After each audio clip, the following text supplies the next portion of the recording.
আমার কেন ক্রিয়া হলো না? 1 মাস ব্যাপী সাধু সঙ্গের ফলেও মনের মলিনতা কেন দূর হলো না? কামনা বাসনা কেন দূর হলো না? শাস্ত্রকর জানাচ্ছেন যে সুদৃঢ় বিশ্বাস আর শ্রদ্ধা যদি অন্তরে না থাকে, কোটি কল্প হরিকথা আস্বাদন বা শ্রবণ করলে পরেও তোমার ভিতরের মলিনতা দূর হবে না। কথাটি আবার শুনুন, শ্রদ্ধা বা বিশ্বাস, এই দুটো জিনিস আমাদের দরকার।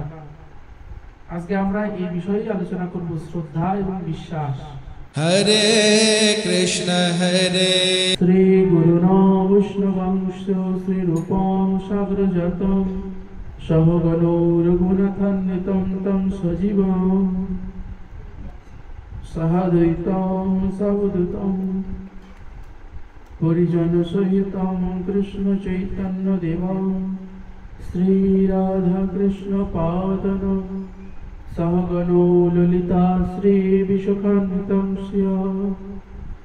ওম জ্ঞানতিমিরান্ধস্য জ্ঞানাঞ্জনশলাকয়া চক্ষুरुन्मिलितं येन तस्मै श्रीगुरवे नमः।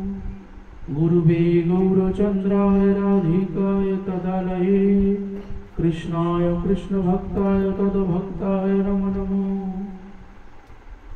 नमो ब्रह्मण्यो देवाय गो ब्राह्मण्यो हिताय च कृष्णाय जगद्धिताय गोविन्दाय नमो नमः। तप्तकाञ्चन गौराङ्गी राधे वृन्दावनेश्वरी विश्वभानुसुतदेवी तं नमामि हरिप्रिये। नमो वृन्दाय तुलसीदेवाय प्रियाय केशवशुचा कृष्णभक्तिपदे देवी सत्यवत्ताय नमो नमः। नमो वंशाकल्पतरुभ्यश्च कृपासिन्धुभ्यैव च पतितानां पावनेभ्यो सकलसाधुवैष्णवेभ्यो नमो नमः। जय रूपो सनातन भट्ट रघुनाथ श्रीजीवे गोपाल भट्ट दास रघुनाथ। এই ছয় গোসাইয়ের করি চরণ বন্দন, যাহা হইতে বিঘ্ন নাশ অভীষ্ট পূরণ। এই ছয় গোসায় যার মুই তার দাস, তা সবারও পদরেণু মোর পঞ্চগ্রাস। এই ছয় গোসায় যবে করুণা করিবে, ব্রজে রাধা কৃষ্ণ সেবায় অবশ্য মিলিবে। এই ছয় গোসায় তোমরা মোরে করো দয়া, চরণী শরণ নিলাম দেহ পদ ছায়া। জয় শ্রীকৃষ্ণ চৈতন্য প্রভু নিত্যানন্দ, শ্রী অদ্বৈত গদাধর শ্রীবাস আদি গৌর ভক্তবৃন্দ। হরে কৃষ্ণ কৃষ্ণ কৃষ্ণ হরে হরে, হরে রাম রাম রাম হরে হরে। মুকং করোতি বাচলং পঙ্গুলং হাইতি গিরি, যদু কৃপা তমহং বন্দে পরমানন্দ মাধব।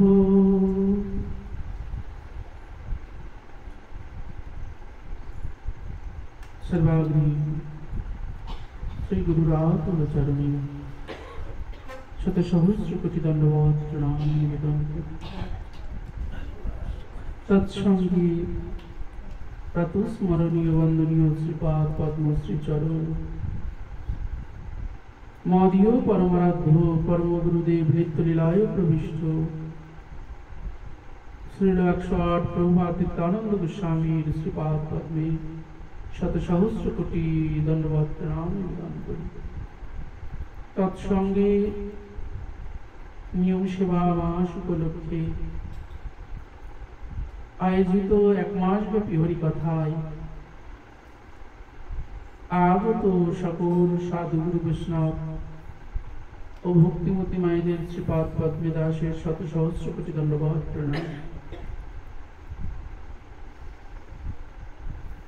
পর্যায়ক্রমে আলোচনায় সাধু কৃপা, মহৎ কৃপা, কিভাবে সঙ্গ করতে হবে, কেমন সাধুর সঙ্গ করতে হবে, আমরা বিস্তৃত আলোচনা সমস্ত কিছুর কিঞ্চিত কিঞ্চিত আস্বাদন করেছি কয়েকটা দিনে। গুরু পাদ পদ্ম আশ্রয় সকল কিছুই আমরা আস্বাদন করেছি। প্রশ্ন হচ্ছে, আমাদের এতদিনের আস্বাদনের পরে আমাদের মনের বিকার কতটুকু ধ্বংস হলো? কেননা একদিন, দুদিন, 3 দিন করতে করতে আমাদের ব্রত আদি প্রায় সমাপ্তির দিকে, বিশ্রামের দিকে। আমরা 1 মাস ব্যাপী যে হরিকথা আস্বাদন করলাম, আস্বাদনের ফলে আমাদের বিকার কতটুকু নষ্ট হলো, আমাদের মনের গ্লানি কতটুকু নষ্ট হলো, আমাদের গুরু বৈষ্ণব চরণে কতটুকু বিশ্বাস স্থাপিত হলো, এটি আমাদের অনুভবের বিষয়, তাৎপর্যের বিষয়। যদি আমাদের অন্তরে হরিকথা শুনেও আমাদের অন্তরের গ্লানি, মলিনতা, গ্রাম্য বার্তা বলা, গ্রাম্য বার্তা শোনা, এগুলো দূর না হয়ে থাকে, বুঝতে হবে আমাদের এই 1 মাস ব্যাপী হরিকথা শোনা প্রায় বৃথা। সবটুকু বৃথা না, কিন্তু প্রায় বৃথা। আর যদি আমাদের অন্তরের বিকার দূর হয়ে যায়, যদি আমাদের অন্তরের গ্লানি, মলিনতা, পরনিন্দা, পরচর্চা করবার যে দুর্বাসনা, কামনা বাসনার যে দুর্বাসনা, লোভ মোহ মাদ মাৎসর্যের যে দুর্বাসনা, এটি যদি আমাদের অন্তর থেকে দূরীভূত হয়ে থাকে, বুঝতে হবে আমাদের হরিকথা শোনা সার্থক অতি সার্থক, হরিকথা বলবাও সার্থক অতি সার্থক। বলবেন বাবা, অগ্নিতে হাত দিলে তো হাত পড়ে, জলে হাত দিলে তো হাত ভেজে, ঠিক কিনা? কারেন্টে কেউ যদি কারেন্টের তারে হাত দেয় তার তো শর্ট লাগে। তবে আমাদের মনের মলিনতা হরিকথা শুনেও যাবে না কেন? বলেন হ্যাঁ, এটি বাস্তব কথা। অগ্নিতে হাত দিলে অগ্নি তোমার হাতটাকে দগ্ধীভূত করবে, কারেন্টে হাত দিলে সে তোমাকে শর্ট দেবে। কিন্তু যদি তুমি একটা গ্লাভস দেখবা, যারা কারেন্টের কাজ করে তারা একটা গ্লাভস পরে নাই, ওখানে 1000 ভোল্টের কারেন্টে হাত দিলেও হাতে আর শর্ট করে না। তো আমাদের গ্লাভস পরা অবস্থা হলো না তো? আমরা গ্লাভস পরে আসিনি তো? যদি আমরা গ্লাভস পরে আসি, হরিকথা আমাদের যে ক্রিয়া করবে না তা না, ক্রিয়া করবে, কিন্তু ওই ক্রিয়া শক্তিটা আমাদের ধরতে দেরি হবে। আজকের আলোচ্য বিষয়, কেন আমাদের ক্রিয়া হলো না? আমার, আপনাদের না। আমার কেন ক্রিয়া হলো না? 1 মাস ব্যাপী সাধু সঙ্গের ফলেও মনের মলিনতা কেন দূর হলো না? কামনা বাসনা কেন দূর হলো না? শাস্ত্রকর জানাচ্ছেন যে সুদৃঢ় বিশ্বাস আর শ্রদ্ধা যদি অন্তরে না থাকে, কোটি কল্প হরিকথা আস্বাদন বা শ্রবণ করলে পরেও তোমার ভিতরের মলিনতা দূর হবে না। কথাটি আবার শুনুন, শ্রদ্ধা বা বিশ্বাস, এই দুটো জিনিস আমাদের দরকার। আজকে আমরা এই বিষয়ে আলোচনা করব, শ্রদ্ধা এবং বিশ্বাস। গুরু বৈষ্ণব চরণে, হরিকথার চরণে, হরিচরণে ঐকান্তিক বিশ্বাসের প্রয়োজন আমাদের, এবং বিশ্বাসের সৃষ্টি হয় শ্রদ্ধা থেকে। কোন জীবে, কোন ভাগ্যে শ্রদ্ধা যদি হয়, তবে তো সেই জীবে সাধু সঙ্গ করায়।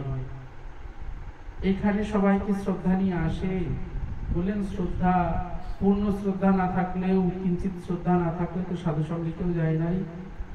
একজন দুষ্প্রাপ্য পাপী, যার পাপের শেষ নাই, তিনিও যদি মনে করে যায় না, দেখে আসে মন্দিরে কি হচ্ছে, এই চিন্তা করেও যদি মন্দিরে আসে, বুঝতে হবে কিঞ্চিত হলেও শ্রদ্ধা তো এসেছে।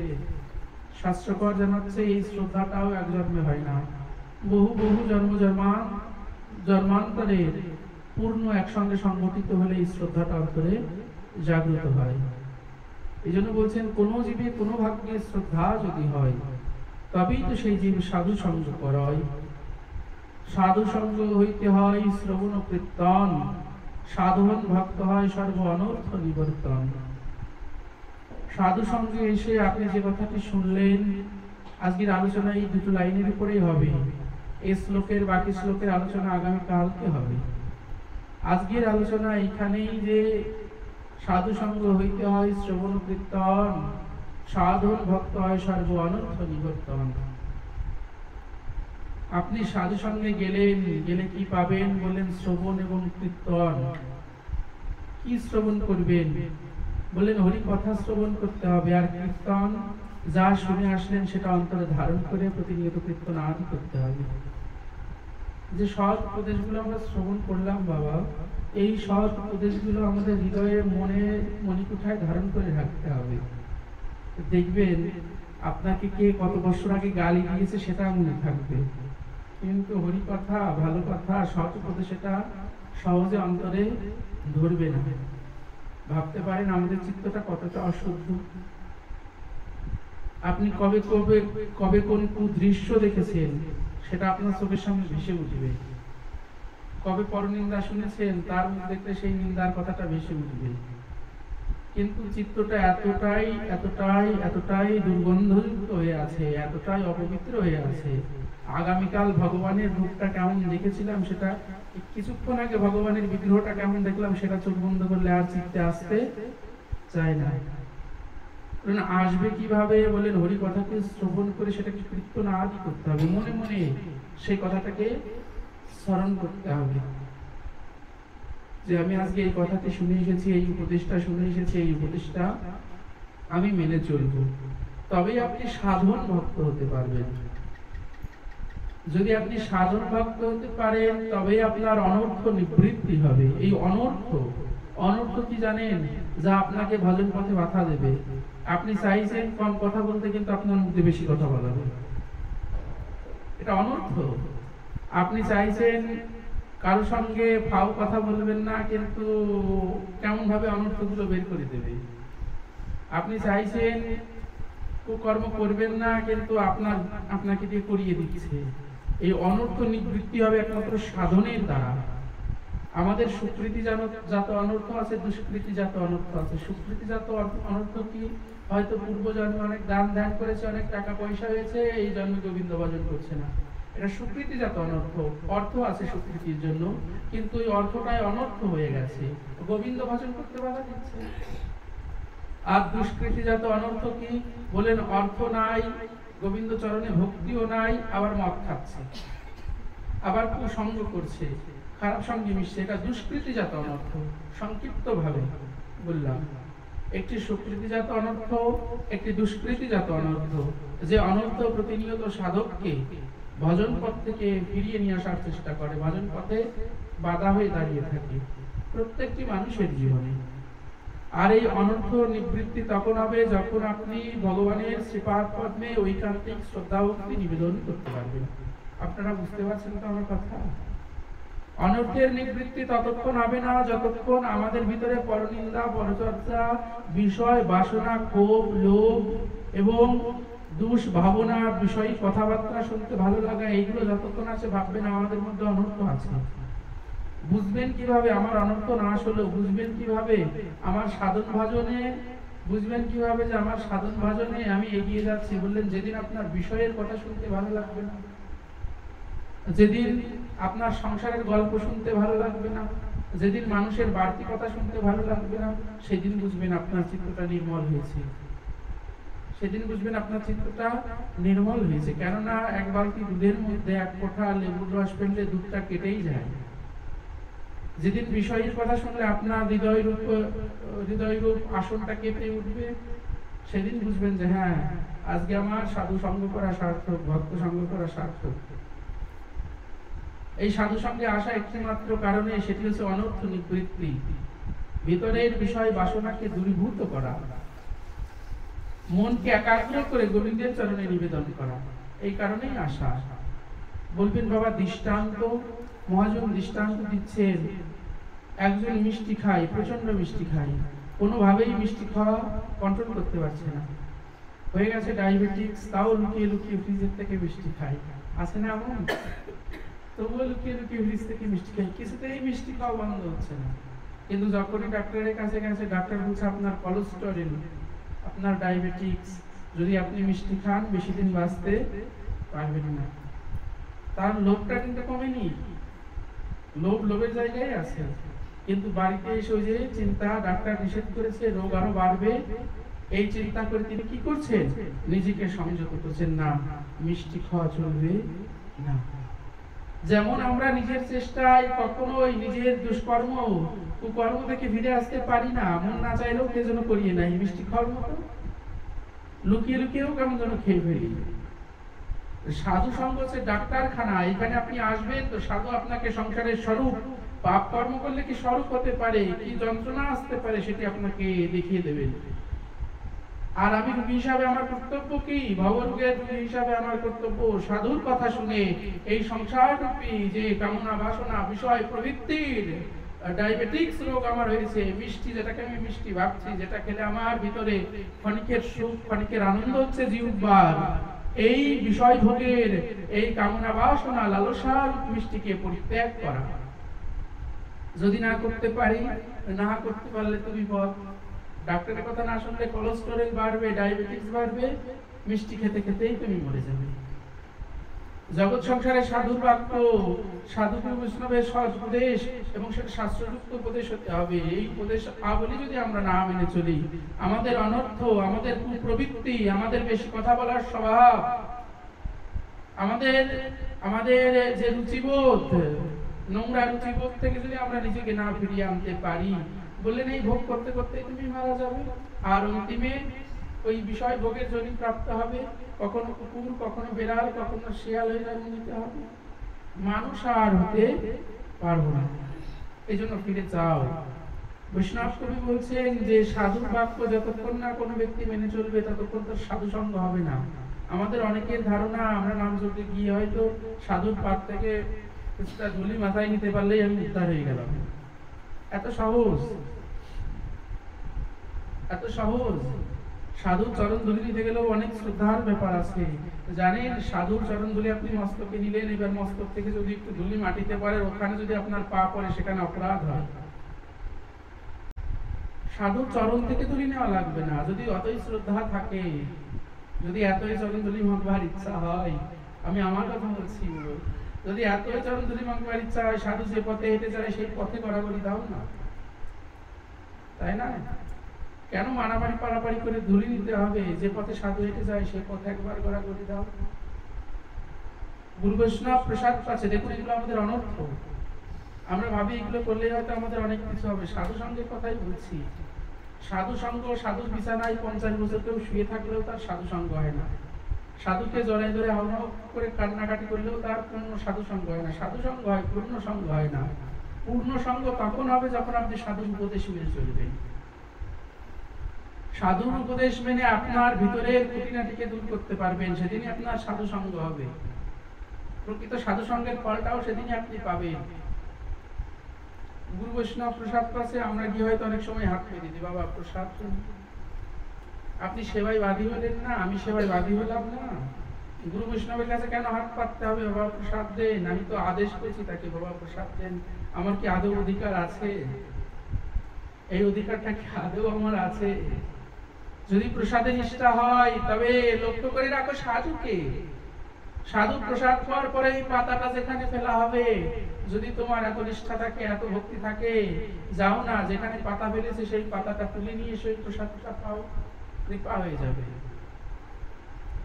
শ্রদ্ধাটা এইরকম জিনিস। শ্রদ্ধাটা লোক দেখানো জিনিস না, শ্রদ্ধাটা চাওয়ার জিনিস না, ভক্তিটা চাওয়ার জিনিস না, এটা আপনার অন্তরের মণিকুঠার জিনিস।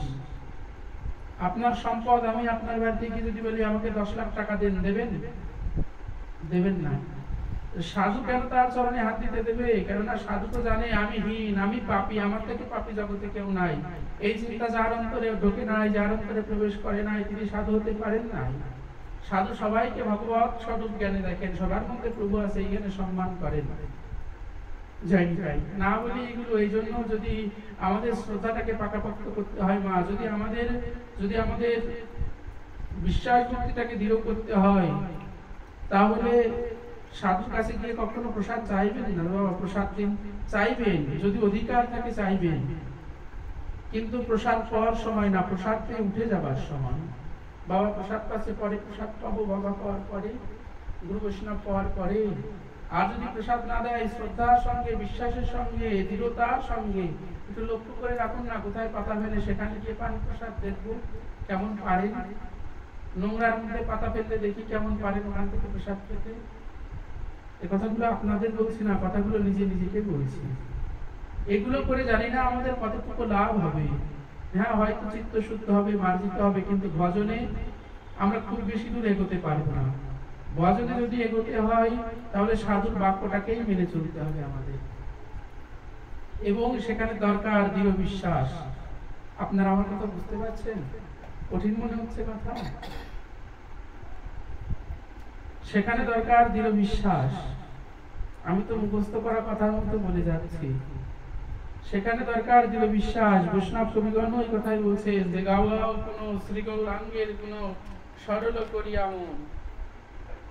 দেখো, যতক্ষণ কিনা তোমার আমার মন সরল হবে ততক্ষণ গৌরাঙ্গের গুণ কীর্তন করে ফল হবে না। ফল হবে না মানে স্বীকৃতি হবে না, পূর্ণ হবে না এমন না। কারণ ফল হওয়াটা কি, ফুল ধরতে পারে, কিন্তু এই ফুলটা যদি যত্ন না করা হয় ফুল থেকে ফল পাওয়া সম্ভব? আম গাছে কত মুকুল আসে, কিন্তু সব মুকুলেই ফুল ধরে তো? ফল গাছে কত ফুল আসে, সব ফুলে ফল ধরে তো? আচ্ছা, সব ফল ধরলেও সব ফল পাকা অবধি থাকে? এই পাকা ফল যদি খেতে হয় ফলটাকে যত্ন করতে হয়, ফলটাকে যত্ন করতে হয়। সাধুর চরণধূলি মাত্রে স্বীকৃতি হবে, কিন্তু প্রেম ফল পাকবে না। প্রেম ফল পাকবে তখন যখন চরণধূলিটাও মাগবে, প্রসাদও পাবে, আর উপদেশও মানবে। সাধুর সব থেকে বড় প্রসাদ উচ্ছিষ্ট খাবার নয়, সাধুর সব থেকে বড় প্রসাদ সাধু মুখের বাক্য মেনে চলা। এটাই তো প্রসাদ, সেটাই তো তার অধরামৃত, যেটা বের করে দিচ্ছে। আমি আদেশ মানতে পারছি না, অথচ প্রসাদ খাওয়ার জন্য পাবো না। কি করে ক্রিয়া হবে? অধরামৃত যদি পেতে হয়, যেটা সাধু কৃপা করে দিচ্ছে, সেই অধরামৃতকে গ্রহণ করুন, তবেই আমাদের চিত্তরূপ দর্পণখানা মার্জিত হতে পারে। বৈষ্ণব কবি সেই জন্য বলছেন গাও গাও পুন শ্রী গৌরাঙ্গ গুণ সরল করিয়া মন। শ্রী গৌরাঙ্গের গুণকে সরল চিত্তে সরল মনা হয়ে কীর্তন করো। হরি কথা শ্রবণ করে সেটাকে বিশ্বাস করো। যেমন ডাক্তারের কথা বিশ্বাস করে তুমি মিষ্টি খাওয়া বাদ দিয়ে দিলে তোমার ডায়াবেটিক্স সেরে যাবে, তোমার কোলেস্টেরল কমে যাবে, ঠিক তদনুরূপ সাধু গুরু বৈষ্ণবের বাক্য মেনে যদি তুমি তোমার জীবনটাকে পরিবর্তন করতে পারো। জীবন কতদিনের জীবন বলুন? একটা স্বপ্নের মতো জীবন। মানুষ যেমন ঘুমিয়ে ঘুমিয়ে স্বপ্ন দেখে, আমাদের জীবনটাও ঠিক তদনুরূপ। মৃত্যুরূপ কাল এসে আমাদের ঘুমটাকে ভেঙিয়ে দেয়।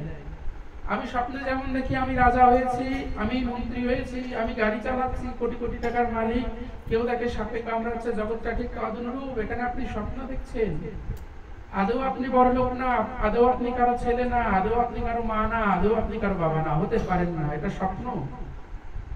যদি আপনি কারো মা বাবা সন্তান আদি এগুলো হন, আমি জানি কথাগুলো শুনতে খুব খারাপ লাগবে, কিন্তু এটা বাস্তব। ভাবুন তো, মরার পরে আপনার সন্তান 10 ঘন্টা আপনার দেহটাকে জড়িয়ে ধরে থাকবে, 2 ঘন্টা থাকবে, 10 মিনিট থাকবে। আমি কি থাকবো আমার মার দেহটাকে জড়িয়ে ধরে? মা হয়তো কাঁদবো, কোথায় গেলে, কি হলো, কিন্তু কিছুক্ষণ পরে আর কিছুই না। মায়ের হাতের আংটিটা থাকলে সেটা আগে খুলে নেব, মায়ের নাকের নথটা খুলে নেব, কানের দুলটা খুলে নেব, আর মায়ের দেহটাকে পুড়িয়ে আসবো। এটা স্বপ্ন না? আপনি যেই মৃত্যু আসলো, আপনার ঘুম ভেঙে গেল, তো আপনার স্বপ্নও ভেঙে গেল, জগতে আর আপনাকে কেউ মনে রাখলো না। স্বপ্নের রাজা, স্বপ্নের বাদশা হয়ে লাভ কি? যদি বাদশা হতে হয় বাস্তবে হন না, কিভাবে হবে? একজন প্রশ্ন করেছিল যে বাবাজিরা সব ত্যাগ করে আসে, বাবাজিদের নামের শেষে মহারাজ টাইটেল কেন দেয়? বাবাজিরাই তো মহারাজ টাইটেল দেবে, কে দেবে তাছাড়া? তারাই তো প্রকৃত পক্ষে মহারাজ। তুমি জাগতিক জগতের সম্পদের অধিকারী হয়ে জাগতিক জগতের সম্পদকে লাভ করে তুমি যদি তোমার নামের আগে বাবু, মহারাজ, সম্রাট লাগাতে পারো, যারা কৃষ্ণ ধন, যিনি সাক্ষাৎ পরতত্ত্ব, যার পরে কোনো তত্ত্ব নাই, সেই কৃষ্ণ ধনকে যারা লাভ করেছে, তারা মহারাজ টাইটেল দিলে সমস্যা কোথায়?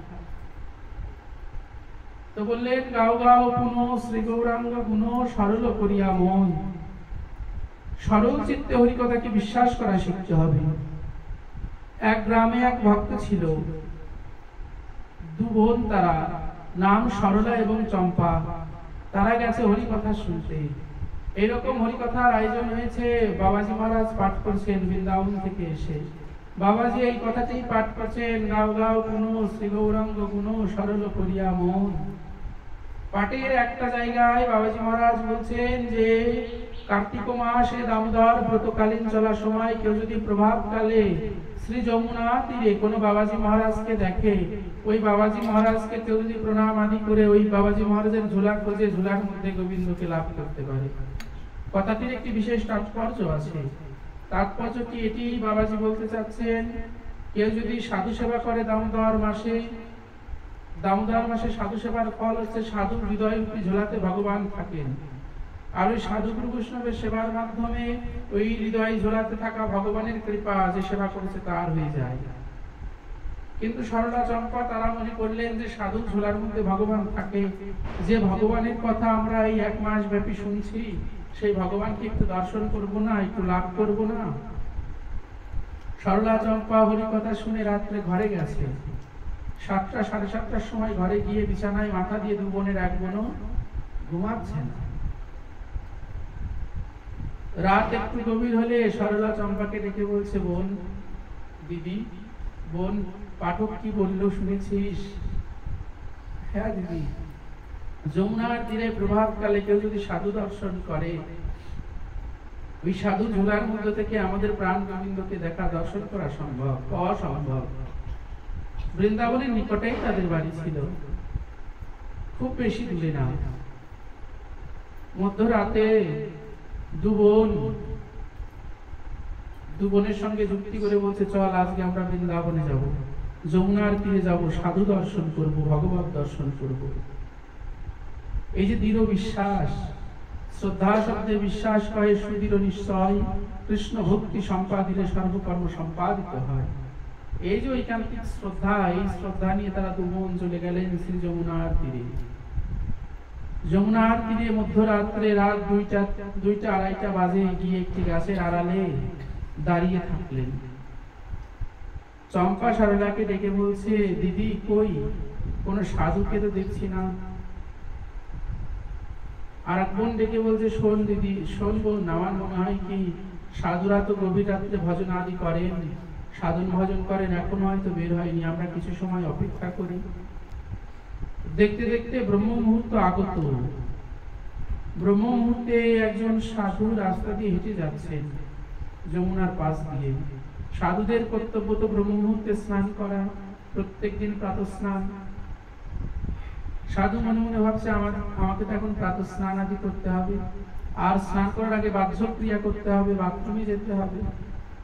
সরলা ডেকে বলছে, চম্পা ওই দেখ, একজন সাধু এসেছে, আমার মনে হয় ওই সাধুর ঝোলার মধ্যেই আমার প্রাণ গোবিন্দ আছেন।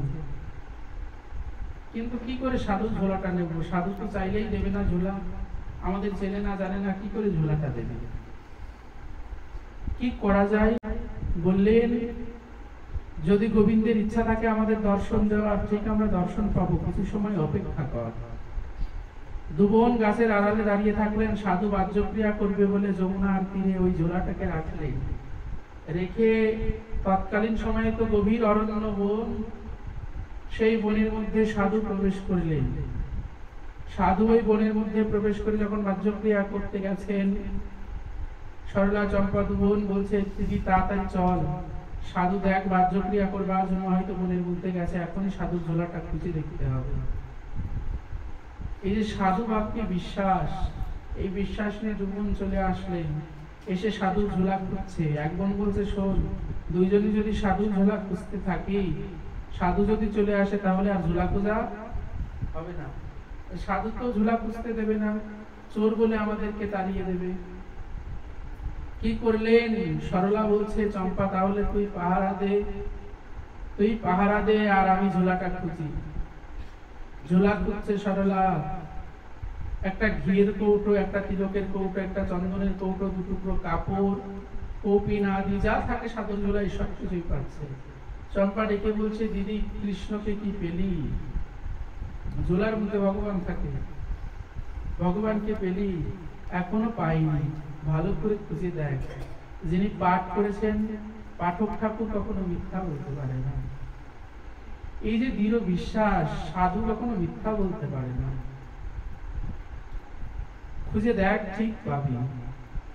খুঁজতে খুঁজতে একটি কাঠের বাক্স পেয়েছে। সরলা চম্পাকে ডেকে বলছে, বোন, একটা কাঠের বাক্স পেয়েছি। জানিস সাধুর ঝোলার মধ্যে এটি সব থেকে মূল্যবান, আর আমার মনে হয় কি মূল্যবান বস্তু মূল্যবান জিনিসের মধ্যে রাখা হয়। আপনার বাড়ির বটিটা আপনি রান্নাঘরে রাখলেও সোনাদানা তো রান্নাঘরে রাখবেন না, লকারেই রাখবেন। বলছে, দেখ, আমার মনে হয় এর মধ্যেই গোবিন্দ আছে, এদিকে আয়, 2 জনে এই বাক্সটা একসঙ্গে খুলি। ভক্তির নেত্র এমন একটি নেত্র যে নেত্রে বিগ্রহের দিকে তাকালে মনে হয় সাক্ষাৎ দাঁড়িয়ে আছে, মনে হয় না সত্যি সাক্ষাৎ দর্শন করতে পারে ভক্তরা। ভগবানের মন খারাপ হলেও ভক্তরা বুঝতে পারেন ভগবানের মন খারাপ হয়েছে। দু বোন যখন ওই কাঠের বাক্সটা খুলেছে, কাঠের বাক্স খুলে দেখছে ওর মধ্যে ছোট্ট একটি গোপাল বিগ্রহ। দু বোন ওই গোপালের বিগ্রহটা দেখছে, আমরা আমাদের চোখে বিগ্রহ হলেও তারা দেখছে যে সাক্ষাৎ ভগবান গোপালই বসে আছে। দু বোন নয়ন জল ছেড়ে দিয়ে বলছে, প্রভু এতদিনে আমাদেরকে দর্শন দিলে, প্রভু এতদিনে আমাদেরকে দর্শন দিলে, কি কষ্ট তোমার। সাধু কিভাবে তোমাকে এই কাঠের বাক্সের মধ্যে আটকে রাখে? কাঠের বাক্সের মধ্যে ভগবান তোমাকে কি করে আটকে রাখবে? তুমি কি করে এই কাঠের বাক্সের মধ্যে থাকো? তোমার কি কষ্ট হয় না? প্রভু তোমাকে আর এখানে থাকতে হবে না, তোমাকে আমরা আমাদের সঙ্গে নিয়ে যাব। প্রভু একবার উঠে দাঁড়াও। গোপাল তো বসে থাকে, বলছে একবার উঠে দাঁড়াও। ভগবান দাঁড়াচ্ছেন না।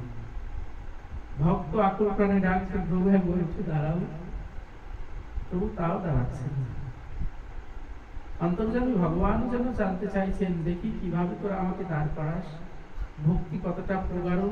জগতে তো তোদের মহিমা, ভক্তের মহিমা প্রচার করতে হবে। জগতে তো ভক্তের মহিমাকে জানাতে হবে যে ভক্ত ভক্তি রসে ভগবানকে বেঁধে নাকে দড়ি দিয়ে ঘোরাতে পারে। ভক্তি রসটা এমন একটি রস যে রসে ভগবানকে বেঁধে পরতত্ত্ব বিশাল ভগবান, অখণ্ড পরব্রহ্ম যিনি, যার বিশাল আয়তন, যার বিশালতা, সেই বিশাল ভগবানকেও যিনি হৃদয়ে ধরতে পারেন। কত বড় হৃদয়ের অধিকারী হলে ওই হৃদয়ে ভগবানকে ধরা সম্ভব। ভগবানও বসে আছেন, বলছেন তোদের মহিমা জগতে প্রচার করব, দেখি কিভাবে আমাকে দাঁড় করাস, তোদের ভক্তি কত প্রগাঢ় দেখি। চম্পা ডেকে বলছে, দিদি আমার কি মনে হয় জানিস, ভগবান অনেক সময় বসে আছে তো ভগবানের গিরে লেগে গেছে, তাই না? পা লেগে যায় আমাদের, উঠতে পারি না, ভগবান উঠতে পারছে না। তৈলজাত কিছু যদি সেইখানে মালিশ করা হয় ব্যথা জায়গায়, সেই ব্যথাটা কিছু সময়ের জন্য নিরাময় হয়। ওই সাধুর ঝোলায় যে ঘিয়ের কৌটোটা ছিল, ওই ঘিয়ের কৌটো থেকে ঘি বের কর, ঘি বের করে ভগবানের পায়ে ঢল। তাদের কি জ্ঞান আছে এটা বিগ্রহ? আমাদের সেবা অপরাধের মধ্যে একটি সেবা অপরাধ, যেটি আমরা কেউ যেন কখনো না করি। ভগবানের বিগ্রহকে কখনো খেলার পুতুল মনে করবেন না। অনেকে জিজ্ঞাসা করেন না এটা কি পাথরের, এটা কি কাঠের, এগুলো বলতে নেই। কেননা বিগ্রহ প্রতিষ্ঠিত হয়ে যাওয়ার পরে সেটি আর কাঠ পাথর থাকে না, ভগবানই বিগ্রহ রূপে বসে থাকেন। ভগবানই বিগ্রহ রূপে বসে থাকেন। ভগবানের শিলা বুদ্ধি, ভগবানের চিত্রপটকে কাগজ মনে করা, ভগবানের বিগ্রহকে পাথর মনে করা, এগুলো করলে ভগবানকে কখনো লাভ করা যাবে না। ভগবানের চিত্রপট আদি যত বিগ্রহ স্বরূপ আছে সবকিছুকেই সাক্ষাৎ মনে করতে হবে, তবেই প্রেমটা সুদৃঢ়, সুগাঢ় হবে, প্রগাঢ় হবে। প্রভু একবার উঠে দাঁড়াও বলে মালিশ করছে পায়ে। বৈষ্ণব কবি বলছেন, দেখো এরকম সরলতা না থাকলে ভগবানকে পাওয়া যায় না, বিষয় চিন্তনে অন্তত ভগবানকে পাওয়া যায় না। মালিশ করছে আর বলছে, প্রভু উঠে দাঁড়াও, উঠে দাঁড়াও। ভগবান না পেরে কি করলেন জানেন? তার বিগ্রহ রূপটা পরিত্যাগ করে আসল স্বরূপে এসে উঠে দাঁড়ালেন। উঠে দাঁড়িয়ে ওই সরলা চম্পার সামনে ত্রিভঙ্গ ভঙ্গিমা রূপে বাঁশিটা হাতে নিয়ে অধরে ধরে দাঁড়ালেন। সরলা চম্পা ডেকে বলছেন, মাধব, মাধব তোমার এত করুণা, মাধব তোমার এত করুণা, এত কৃপা, আমাদের সামনে তুমি আসলে। দুই বোন চরণটা ধরে নয়ন জলে সিক্ত হয়ে প্রভু চরণটা ধুইয়ে দিচ্ছেন। তাদের ভক্তি অর্ঘ্যধারা ভগবানের পূজা করে ভগবানের হাত দুহাত দু বোন ধরে বলছে, প্রভু এই সাধুর কাছে তোমাকে আর থাকতে হবে না, আমাদের সঙ্গে চলো। এই সাধু তোমাকে কৌটায় ভরে রাখে, বাক্সে ভরে রাখে, ভগবানকে কেউ বাক্সে ভরে, তুমি আমাদের সঙ্গে চলো, আমরা তোমার সেবা করব। এর মধ্যে একটি ঘটনা ঘটে গেল, সাধু বাহ্য ক্রিয়া করে ফিরে এসেছে। সরলা চম্পা দেখছে, কি সাধু তো ফিরে এসেছে, সাধু তো আমাদেরকে বলবে যে সাধু ঝোলা থেকে আমরা ভগবানকে বের করেছি। দৌড়ে, ভগবান বলছে দৌড়ে চলে যাও, ওই গাছের আড়ালে গিয়ে দাঁড়াও, না হয় সাধু এসে তোমাদের মারবে। সরলা চম্পা ভগবানের কথা শুনে এই গাছের আড়ালে গিয়ে আবার দাঁড়ালেন। আর ভগবান আবার বিগ্রহ হলেন, কিন্তু বিগ্রহ হলে কি হবে? ছিল তো বসা গোপাল, আর বসা গোপাল নাই, ভগবান উঠে দাঁড়িয়েই আছেন, গোপাল বিগ্রহটা দাঁড়িয়েই আছে। সাধু দৌড়ে এসে দেখে তার ঝোলা এলোমেলো। এ কি ঝোলা এলোমেলো কেন? তবে কি চোর এসেছিল? আমার মদন গোপাল আর গোপালকে খুঁজে পাচ্ছে না। কাঠের বাক্সের মধ্যে তো ভগবান নেই। সাধু দূরে লক্ষ্য করে দেখে তার গোপালের মতোই একটি বিগ্রহ, মুখের ফেসটা তো পাল্টায়নি, মুখের ওই অবয়বটাই আছে একটি বিগ্রহ, কিন্তু দাঁড়িয়ে আছে। গিয়ে নাড়াচাড়া করে দেখছে, না এটা তো আমারই গোপাল, কিন্তু দাঁড়ালো কি করে? সঙ্গে সঙ্গে মুখে ধরলেন, প্রভু আমি এতদিন তোমার সেবা করছি, এতদিন তোমার ভজন করি, এখানেই আমাদের অনুভবের বিষয়। এতদিন তোমার ভজন করি, এতদিন তোমার সেবা করি, কোনদিন তো তুমি উঠে দাঁড়াও, তোমাকে এতদিন আমি সেবা করছি, তুমি তো কোনোদিন উঠে দাঁড়াও না। ও প্রভু, কেমন ভক্তি দিয়ে তোমাকে ডাকলে তুমি উঠে দাঁড়াও। আমি তো কল্পনাও করতে পারছি না তুমি উঠে দাঁড়িয়েছো। দৈববাণী হচ্ছে কি জানেন? দৈববাণী হচ্ছে শোন, শুধু ভক্তি থাকলে হয় না, সেখানে বিশ্বাসের প্রয়োজন। বিশ্বাসবিহীন কার্য প্রাণহীন দেহের মতো। প্রাণহীন দেহে যেমন কোটি টাকার অলংকার দিলেও সেই দেহটা শোভিত হয় না, সুন্দর দেখা যায় না, মূল্য থাকে না। যে ভক্তিতে, যে ভজনে, যে ডাকে বিশ্বাস নাই, ওই বিশ্বাসটা প্রাণহীন দেহের মতো। যতই আপনি ডাকেন, কৃপা পাওয়া দুর্লভ। তাই বিশ্বাসের বড় প্রয়োজন। আজ আমাদের বিশ্বাসটাই দিন দিন উঠে যাচ্ছে, দিন দিন উঠে যাচ্ছে। সাধুকে ডেকে দৈববাণী বলছেন, শোনো তুমি আমাকে বুঝেছো, আমাকে চন্দন আদি কর্পূর সব দিয়েছো, নিয়মিত ভোগ লাগিয়েছো, সেবা করেছো, কিন্তু সারা জীবন আমাকে বিগ্রহ মনে করে গেছো। আমাকে এক টুকরো পাথরের বিগ্রহ, এক টুকরো পিতলের বিগ্রহ মনে করে গেছো। তোমার অন্তরে বিশ্বাস ছিল না ভগবান সেবা করে, ভগবান খায়, ভগবান দাঁড়াতে পারে। এই বিগ্রহ জ্ঞানে সেবা করার কারণে আমি তোমার সম্মুখে কখনো প্রকট হইনি, প্রকট হইনি। জিজ্ঞাসা করলেন ভগবান, তবে কি আমার অবর্তমানে কেউ এসেছিল? তবে কি আমার অবর্তমানে কেউ এসেছিল? হ্যাঁ, এসেছিল। প্রভু, আমি শুনেছি বিছটি পাতা হাতে ঘষলে হাত চুলকায়, এটা বিছটি পাতার ধর্ম। আর সাধু ধর্ম, সাধুকে স্পর্শ করলে ওই বিশ্বাস ভক্তি, যে বিশ্বাস ভক্তিটা সাধুর আছে, ওই বিশ্বাস ভক্তি অসাধু ব্যক্তির অন্তরে প্রবেশ করে। কথাটি আবার শুনুন, বিছটি পাতার ধর্ম আপনি হাতে ঘষলে আপনার হাতটি চুলকাবে। আর সাধু ধর্ম, তার অন্তরে যে প্রেম ভক্তি আছে, সেই প্রেম ভক্তিটি আপনি না চাইলেও সঙ্গ করলে নিষ্কপটে আপনাকে দান করবে। কপটতা করবে না দান করতে, আপনাকে দান করবে। প্রভু, আমি তো তোমার ভজন করতে পারি নাই। প্রভু, আমি তো তোমাকে ডাকার মতো ডাকতে পারি নাই। তবে আমাকে ওই ভক্তের সন্ধান দাও, যে ভক্ত তোমাকে বসা গোপাল থেকে দান করিয়েছে। দৈববাণী বলছে, ওই দেখ গাছের আড়ালে ওরা দু বোন দাঁড়িয়ে আছে। যদি এই বিশ্বাস ভক্তি পেতে চাস, ওই দুই বোনের চরণটা জড়িয়ে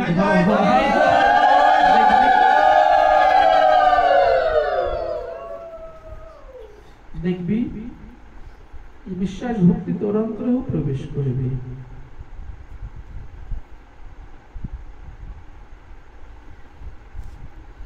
মহাত্মাজি ছুটতে ছুটতে চলে গেলেন তাদের কাছে, গিয়ে চরণটা জড়িয়ে ধরে বললেন, মা এ কি করছেন বাবা? আমাদের চরণ কেন ধরছেন? আপনি বাবাজি, আমাদের চরণ স্পর্শ করবেন না। মা, বিশ্বাস কর মা, বাবাজি হয়েছি।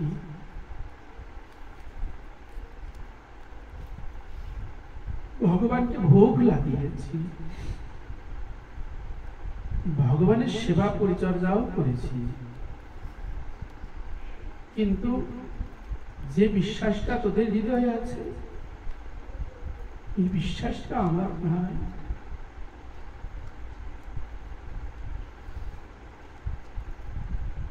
মা, আমাকে একটু ভিক্ষা দিবি?